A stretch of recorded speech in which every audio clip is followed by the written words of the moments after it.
எங்கள் உயிரை விட மேலானவர். உணர்ந்து கொள்ளுங்கள், நம்முடைய உயிர் அவருக்கு தான் அர்ப்பணம். ஹயாத்துனா வா ஆஹிரத்துனா, அவர்தான் எங்கள் ஆஹிரத், அவர்தான் எங்களினுடைய உலகம். அவரை விட்டு நாங்கள் எதுவும் செய்ய முடியாது.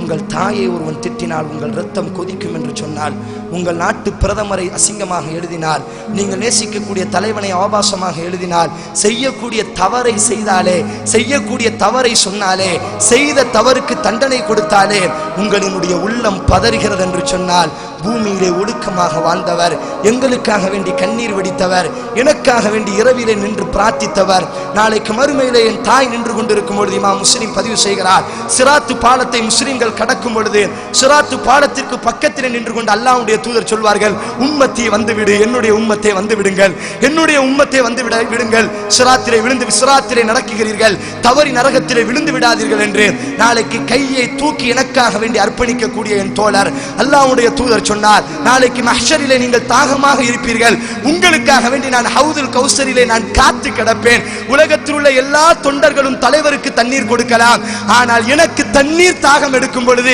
எனக்கு தண்ணீர் கொடுக்கக்கூடிய தோழர் என்ற ரசூலுல்லாஹ் மாத்திரம்தான். அல்லாஹ்வுடைய தூதர் சொன்னார், மஹ்ஷரிலே விசாரணையிலே நீங்கள் தாகத்தால் தவிக்கும் பொழுது உங்களுக்காக வேண்டி நான் ஹவுதிலே நின்று கொண்டிருப்பேன்.